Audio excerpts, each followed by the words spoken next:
So generally the data does seem to support the theory of planned behaviour, and this includes predicting both intentions and whether people go on to actually do the behaviour or not. Perceived behavioural control does uniquely predict people's intentions and their behaviour, which is different from maybe what we've already talked about with social influences and the health beliefs model. There are a few limitations of the theory of planned behaviour. First of all, it doesn't directly offer interventions to try to help promote behaviour. It doesn't say this is how you promote intentions or attitudes, or this is how you promote social norms. It does struggle to model change over time. It really only looks at a particular moment in time and whether that person's intentions and beliefs and their social norms at that time will predict their behaviour tomorrow. It doesn't do a very good job at saying this is how people change as they learn or as they practice something. Like the health beliefs model, the theory of planned behaviour does assume that people are rational, that their attitudes to the behaviour and the social norms and their perceived behavioural control are all rationally weighted up to try to help change their intentions and therefore their behaviour. This isn't the way that people work. People get emotional, people change their beliefs depending on how they're feeling, and so therefore emotionality does change the predictability of people's behaviour and their intentions. Nevertheless, the model does help us with people like Adam to try to help identify the ways in which are going to be most effective for improving his intentions and his behaviour. We know that attitudes are the strongest predictor of intentions, and therefore that's probably a good place to start if he's got no intentions to start with. If, on the other hand, Adam had intentions to start but his perceived behavioural control was low, then that would be a good way to intervene, because we know that that does sometimes stop people from going from intentions to behaviour. Social norms had the lowest influence on his behaviour and his intentions, so therefore it might be the last strategy to try. So how do you change attitudes? Well, like we said, the theory of planned behaviour doesn't directly say this is what you should do, but the information we have from the health beliefs model a few weeks ago is a good starting place. This means providing information about the benefits and ways of reducing the barriers for a certain behaviour, such as quitting smoking, sunscreen or exercise, is a good way of trying to help change their attitude towards that. Remember from the social influences lecture, you might want to consider ways of providing information that mitigate resistance. Remember to ask them how they feel about it first and then try to provide information to fill in the gaps. Generally, you can draw the change and information out of the person if you want to try to help change their attitude to a behaviour. Based on the data of the theory of planned behaviour, social norms were the least influential component when we were looking at trying to change someone's intentions or their behaviour. Also, Locks and colleagues say that it's really hard to change someone's social norms. They suggest that people consider joining a group that's got a slightly different perspective to them. For example, if you're not necessarily into exercise, joining a group of people like a team or a gym where people are into exercise will help change the norms. Also, as we discussed in the social influences lecture, you can consider trying to help involve the family and see how they can identify ways in which their modelling might help influence the person who we're targeting here. But the new and significant component of the theory of planned behaviour that we need to consider now is perceived behavioural control. This is something that both influences Adam's intentions to behave and his actual ability to follow through with it. So if he's saying that 100 hours a week is reducing his perceived behavioural control, this is a problem that we might need to address. So the way that this model suggests that we intervene is by using some problem-solving strategies to try to help mitigate the influence of those barriers. Okay? It might include creating a relapse prevention plan so that people feel like they're in control when you go and can counter these barriers and the things that reduce their control. And there's also some things around improving self-efficacy that we'll talk about over the next couple of weeks. But if we start with problem solving, we often go about problems kind of back to front.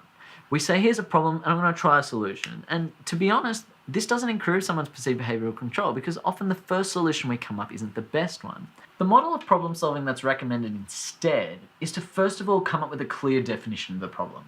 If we looked at Adam, his problem could be defined as not enough time, but it could also be defined as not prioritising exercise within the time that he does have outside of work. Or it could be defined as being sedentary throughout the day while he is at work.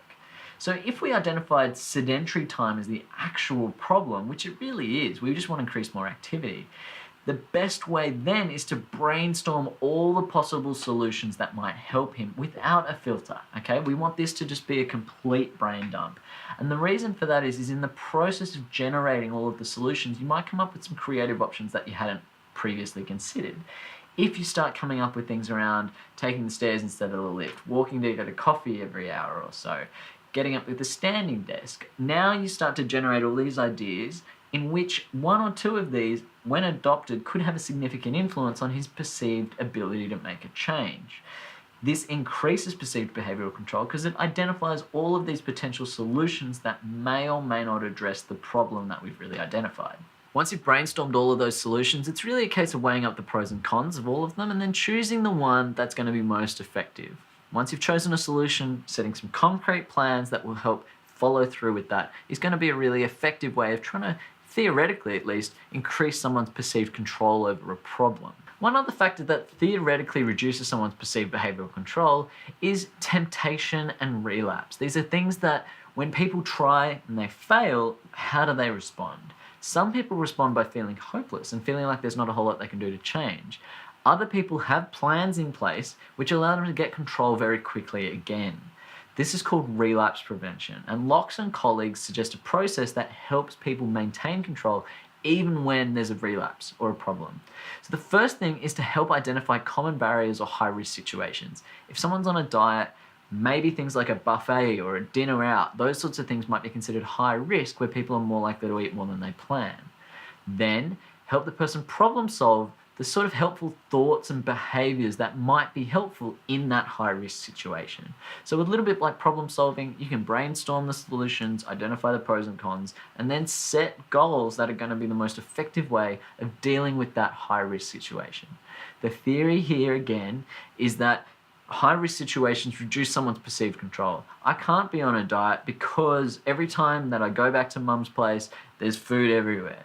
Those sorts of things reduce someone's ability to see their things through, their intentions into behaviors.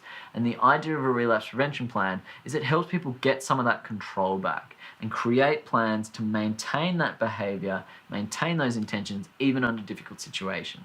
Remember, perceived behavioral control is most important once someone already has some intentions to exercise. Yes, perceived behavioral control does influence intentions, not as much as the person's attitudes. Perceived behavioral control and attitudes do overlap, and we need to factor that in when we are trying to help someone. One thing that motivational interviewing recommends is assessing someone's importance and their confidence. So what you can do here is ask someone, how important is it for you to change? And how confident are you that if you wanted to change, you could? These are assessing attitudes and perceived behavioral control separately, and then you can target your intervention appropriately. If someone's like, yeah, I could change, I just don't want to, target the attitudes. If the person's like, yeah, I really want to change, I just don't think I can, target perceived behavioral control. That sort of assessment will really help you target your intervention. But regardless, influencing those two things we know will influence their intentions and their behavior.